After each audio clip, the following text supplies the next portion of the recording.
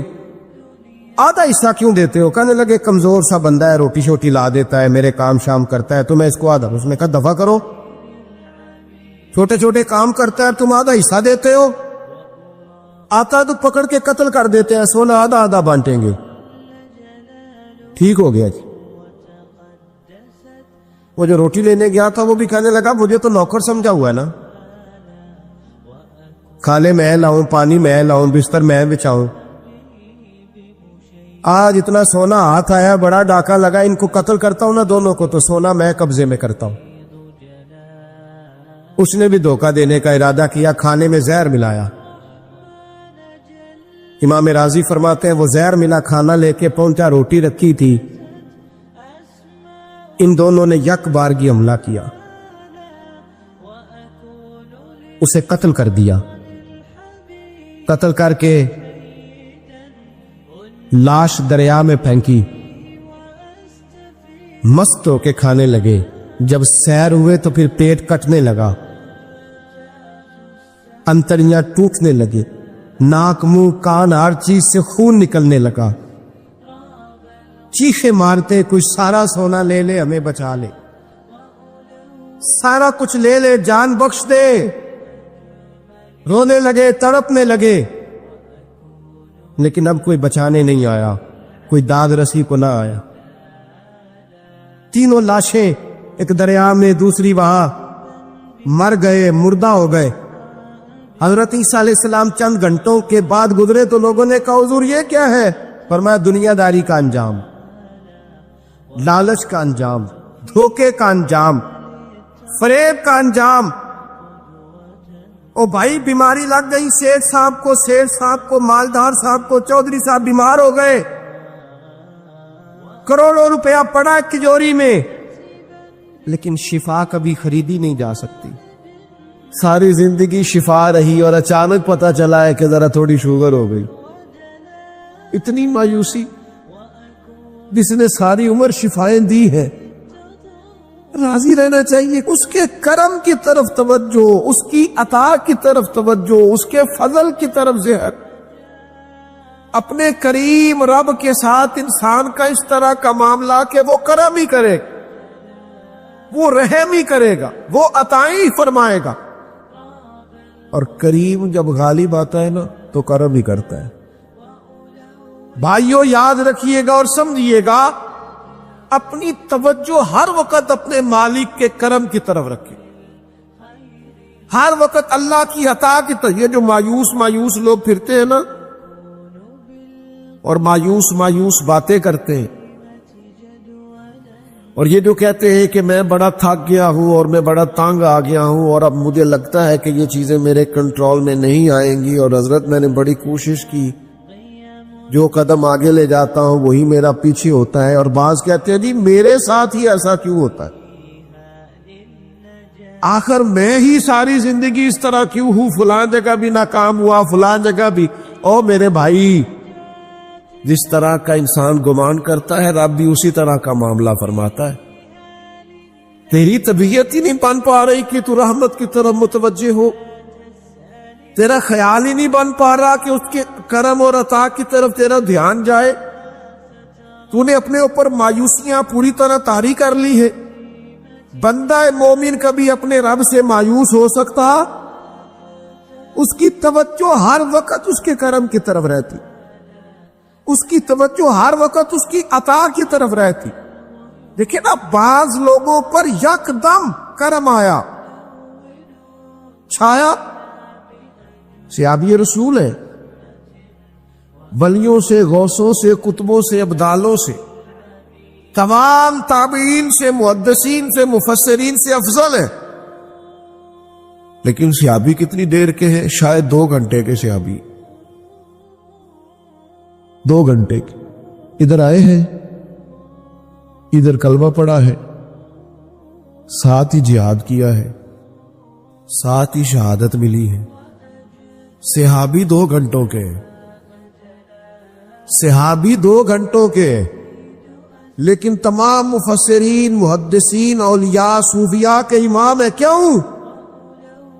اس لیے کہ کرم کرنے والا کرم کرتا ہے. اس نے جاتے جاتے ایسا کرم کیا ہے کہ 2 گھنٹے کے اندر اٹھا کے امت کا امام بنا دیا ہے.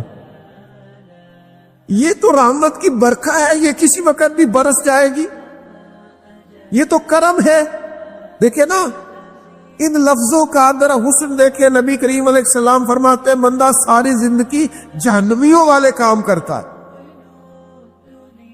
دوزخیوں والے کام کرتا ہے، سزا والے کام کرتا ہے، لیکن جاتے جاتے نا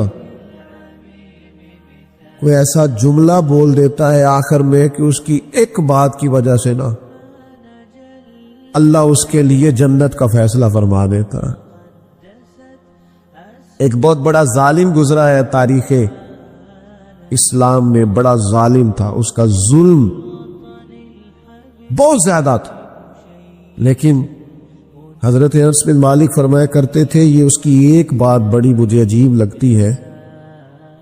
اس نے آخر میں ایک جملہ کہا تھا، ظالم بڑا تھا، اس نے آخر میں ایک جملہ کہا تھا. اس نے کہا تھا مالک میں نے ظلم کیے پر میں شرمندہ بڑا ہوں، اور یہ لوگ مجھ سے کہتے ہیں کہ میرے گناہ تیری رحمت سے زیادہ ہیں. مجھے بتا میرے گناہ تیرے کرم سے زیادہ تو نہیں؟ حضرت انس بن مالک فرماتے اس کی بات سن کر میرے دل کو چوٹ لگی. مجھے یوں لگا اس نے منا لینا ہے رب کے کرم کو. او میرے بھائی، اللہ کی عطا سے زیادہ تو نہیں، اس کے فضل سے زیادہ تو نہیں. رسول اللہ صلی اللہ تعالی علیہ وسلم فرماتے ہیں کہ رب فرماتے اگر میرے بندہ اتنے گناہ کرے کہ اس کے گناہ آسمان تک پہنچ جائیں، یا اتنے گناہ کرے کہ زمین کی تہ تک پہنچ جائے، اور پھر وہ آ کے اپنے کریم رب کے حضور معافی مانگے سچے دل سے، تو اللہ پھر بھی اسے معاف فرما دے گا. شرط اتنی ہے کہ تو آتا ہی نہیں، تو معافی مانگتا ہی نہیں، تو پھر بھی لوگوں کو مناتا ہے، اسے مناتا ہی نہیں جسے منانا چاہیے. مصیبت میں بھی اب یاد خدا ہم کو نہیں آتی، دعا منہ سے نہ نکلی، جیبوں سے عرضیاں ہی نکلی. مختلف محکموں میں درخواستیں دیتے ہو، مالک کے حضور دعا ہی نہیں کرتے. جس کریم کی بارگاہ میں جانا چاہیے، جہاں سے کرم ہونا ہے، جہاں سے عطائیں ہونی ہے، اس طرح متوجہ نہیں ہوتے. اپنے قریب کو منانے کی صحیح نہیں کرتے؟ میرے بھائیوں، اللہ کی رحمت پر ہر وقت کامل توجہ، اللہ کے کرم پر ہر وقت توجہ۔ وہ بخش دے گا، وہ مہربانی کرے گا، وہ عطائیں کرے گا، وہ اپنے بندوں سے درگزر فرمائے گا۔ یہ شوق ہر وقت طبیعت میں قائم رہنا چاہیے، کبھی بھی اس کی رحمت سے نا امید۔ نوجوانوں سے بالخصوص کہوں گا، کیا ہو گیا اچھی نوکری نہیں ملتی، کوئی حرج نہیں، اگر وقتی طور پر پیسے کم ہیں تو کیا حرج ہے، کوئی مسئلہ نہیں۔ یہ کوئی بہت زیادہ، جس کے پاس پیسے آ جاتے ہیں وہ تو کہنا شروع ہو جاتا ہے پیسوں میں سکون ہی نہیں۔ پوچھ لیں آپ، اگر تھوڑی دیر کے لیے کسی بیماری نے آن بھی لیا ہے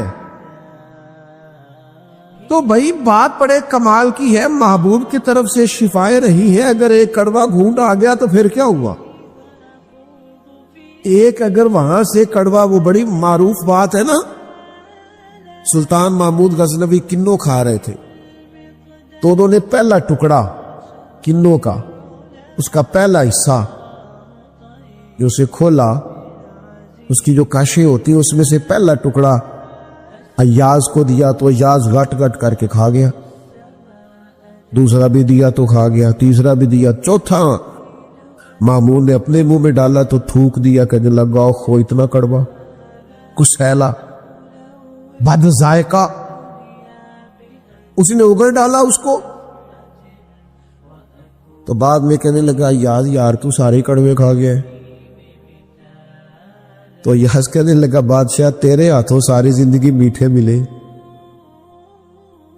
اب یہ 2-3 کڑوے مل جاتے اور میں اس طرح سے ان کو اگل ڈالتا تو یہ کوئی آئین وفاداری۔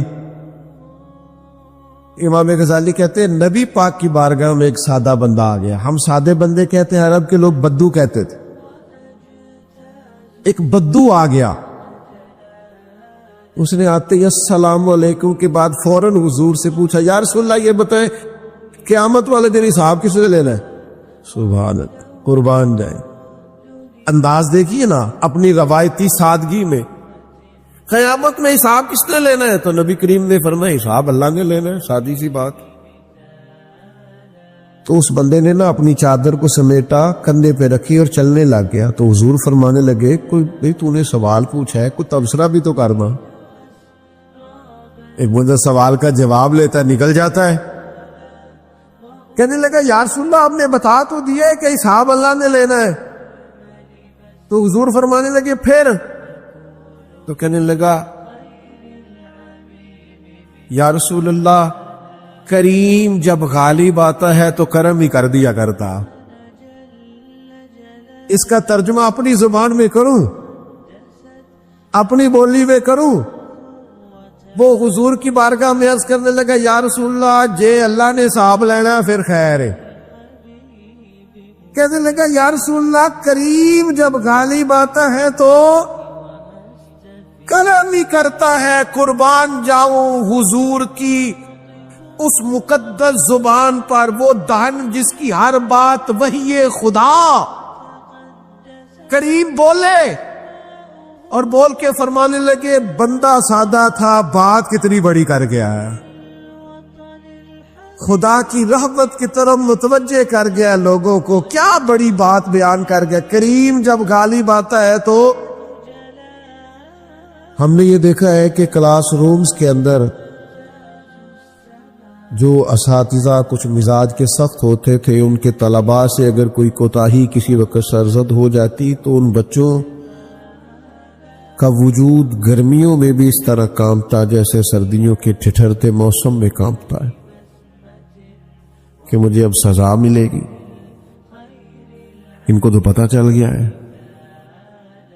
میری غلطی نکل آئی ہے۔ یہ تصور انسان کے رونگٹے کھڑے کر دیتا، لیکن اگر وہی استاد یا وہی والد آتے ہی بچے کے سر پہ دست شفقت رکھے اور کہ بیٹا کوئی بات نہیں، چھوٹوں سے غلطیاں ہو ہی جاتی، آئندہ ایسا کام نہ کرنا، اور اگر اس سے بھی زیادہ وہ تھوڑا سا آگے بڑھے اور اپنی گردن کو جھکا کے اس بچے کے سر پر ایک بوسہ دے ڈالے تو اس بچے کو یوں سکون ہوتا ہے کہ جیسے وہ سمجھتا ہے میں ہر گرداب سے نکل کے ٹھنڈک کی طرف آ گیا ہوں. بلا مثال و بلا تشبیہ میرے رب قرآن مجید میں فرماتا ہے قل یا عبادی الذین اسرفوا علی انفسہم، اے محبوب فرما دو اے میرے بندو جنہوں نے اپنی جانوں پر ظلم کر لیے ہیں، انہوں نے گناہ کیے ہیں، رب کی نافرمانی کی ہے، اپنی جان کو دوزخ کا معاذ اللہ سزاوار کر لیا ہے، جنہوں نے اپنی جانوں پہ ظلم کیے ہیں، میرے ان بندوں سے فرما دے کیا لا تقنطوا من رحمت اللہ، ان سے فرما دے کہ یہ اپنے اللہ کی رحمت سے نا امید نہ ہو. یہ تھی معافی. اور وہ جو میں نے کہا نا ذرا گردن جھکائے اور پھر پیشانی بھی چوم لے، بلا مثال و بلا تشبیہ آگے فرما ان اللہ یغفر الذنوب جمیعا، یہ اس ہونے والی اس موجودہ غلطی کی ہی بات نہیں، بے شک اللہ سب گناہوں کو معاف فرما دے گا. تو مالک یہ ایک دفعہ ہی ہوگا، یہ آج ہی رحمت آئی ہے، یہ کسی ایک مخصوص وقت، ایک مخصوص موقع یا کسی مخصوص تاریخ کے لیے ایسا ہے؟ فرمایا نہیں، انہو هو الغفور الرحیم، اللہ ہے ہی بڑا بخشنے والا اور رحمت فرمانے والا. یہ اس کریم کا ہمیشہ کا طریقہ ہے کہ وہ غفور بھی ہے اور وہ رحیم بھی، معاف کر دیتا. اور ان اللہ یغفر الذنوب جمیعا، بے شک اللہ سب گناہوں کو معاف فرمائے گا. مجھے بتائیے، ہانپتے کانپتے لرزتے سہمے ڈرتے کب کپی وجود پہ طاری ہوئی بندے میدان محشر میں جمع ہو، انہوں نے خبر ہو کہ ڈائری تو کھل گئی، آڈیو ویڈیو تو چل گئی، پتہ تو سارا آ گیا، فرشتے دفتر اعمال لے کر پہنچ گئے، چھوٹی سی چھوٹی ذرے کے برابر بھی کوتاہی تو یہاں تک آ گئی. بندہ ڈرے کانپے اور اچانک آواز کرم آئے، ان اللہ یغفر الذنوب جمیعا، بے شک اللہ سارے گناہوں کو معاف فرمانے والا ہے. تو کیفیت کیا ہے، انداز کیا ہے؟ اس وقت انسان کے دل کو جو تسلی ہوتی ہے وہ تسلی کیا؟ ان اللہ یغفر الذنوب جمیعا، بے شک اللہ سب گناہوں کو بخش دیتا ہے. دوستو، شدید بے سکون، بے چین، مضطرب، الجھے خیالات، سخت بیمار، سخت کمزور، مالی مشکلات کا شکار لوگ، جسمانی بیماریوں سے لڑنے والے لوگ، اور رشتہ داروں اور احباب اور ان کی بے وفائیوں کا شکوہ کرنے والے لوگ، اگر ان ساری تکلیفوں سے نکلنا چاہیں تو حل ایک ہی ہے، ادھر ادھر نہ دیکھیں، اپنے رب کی رحمت کی طرف دیکھیں. اس لیے اللہ تعالیٰ سمجھ عطا کرے اور اللہ تعالیٰ اس حاضری کو قبول فرمائے. ایک صحابی تھے، حضرت فرقد ان کا نام تھا رضی اللہ تعالی. اور یہ وہ صحابی ہیں جنہوں نے حضرت عمر کے زمانے میں موصل کا علاقہ فتح کیا تھا. بڑے دلیر تھے، ان کی 4 بیویاں تھیں. وہ کہتے ہیں جب بھی یہ گھر میں آتے تو خوشبو اتنی اعلیٰ لگا کے آتے کہ ہم حیران ہو جاتی. نبی کریم علیہ الصلوۃ والسلام کے صحابی، ان کی ازواج کہتی ہیں کہ اب عورتیں زیادہ تیاری کیا کرتی تھیں، لیکن وہ جب گھر آتے نا تو اتنی خوشبو لگاتے. کہتی ہم چاروں مل کے کوشش کرنے لگی، ڈھونڈنے لگی کہ وہ خوشبو کا پتہ کریں جو یہ لگاتا ہے. ہم نے بازار سارے تلاش کر لی. عرب کے اندر آج بھی خوشبو کا بڑا شوق ہے اور بڑی مہنگی خوشبو ملتی ہے. کبھی آپ بازار جائے، کہتی ہیں ساری خوشبوئیں لگا لی، تھک گئی. ایک دن چاروں سوتنے مل کے بیٹھی، کہنے لگی ہم نہیں اس کا مقابلہ کر سکتے، آج پوچھ ہی لے کہاں سے خوشبو لگاتا ہے، پوچھ ہی لیتے ہیں، چلو بات ہی ختم ہو جائے، پوچھ لے۔ یہ ہم جتنی مرضی زیادہ لگائیں، جب یہ آ جاتا ہے نا، کچھ لوگ میرے محفل ہوتے ہیں، جہاں آ جاتے ہیں وہاں چھا جاتے، تو یہ جب آتے ہیں تو چھا ہی جاتے ہیں۔ کیا کریں، اس طرح کا میرے محفل ہے، کیا کریں اس کا؟ فرمانے لگی ایک دن چاروں سوتنوں نے مل کے ان کو بٹھا لیا، کہنے لگی بتاؤ تو صحیح خوشبو کون سی لگاتے ہو؟ کہنے لگے کوئی بھی نہیں، کبھی لگائی نہیں، آج تک نہیں لگائی۔ تو کہتی ہے بیویاں کہنے لگی صحابہ تو غلط بیانی نہیں کرتے، پر آپ کیا بات کر رہے ہیں، یہ کیسے ہو سکتا ہے کہ آپ آتے ہیں تو ہم حیران ہو جاتی ہیں۔ فرمانے لگے جس دن کی تم لگی ہوئی ہو نا میری خوشبو کا مقابلہ کر دے، مجھے پہلے دن کا ہی پتا ہے۔ تو میں نے کہا چلو زور لگا ہی لیں، دیکھ ہی لیتے ہیں کہاں تک بات جاتی ہے تمہارے پاس جتنا زور لگا لو۔ بہرحال میں اللہ کی قسم اٹھا کے کہتا ہوں کبھی نہیں لگائی۔ تو بیویاں کہنے لگی پھر بتا تو صحیح، تو ایک دلیر آدمی ہے، اور جو دلیر لوگ ہوتے ہیں وہ خوشبوؤں کے اور کپڑوں کے اور ان چیزوں میں زیادہ وقت نہیں لگاتے، ان کے تو مشن اور طرح کے ہوتے۔ آپ تو مجاہد قسم کے آدمی ہیں، پر ہر وقت خوشبو آتی ہے۔ تو حضرت فرقد رو پڑے، کہنے لگے بیمار ہو گیا تھا، لاچار ہو گیا تھا، حکیموں طبیبوں نے انکار کر دیا، وجود پر میرے آبلے نکل آئے، پھنسیاں بن گئی، ان میں پیپ بھر گئی، بیٹھ نہیں سکتا تھا، اٹھ نہیں سکتا۔ جب تھک گیا نا تو دروازہ رسول پہ چلا گیا، جب تھک گیا طبیبوں کا تھکایا ستایا حضور کی بارگاہ میں، کہا محبوبہ دیکھے تو صحیح میرا کیا حال ہے۔ حضور ذرا دیکھ کے، چل نہیں سکتا، سو نہیں سکتا، بیٹھ نہیں سکتا، تیرے علاوہ غم کسے بتاؤ؟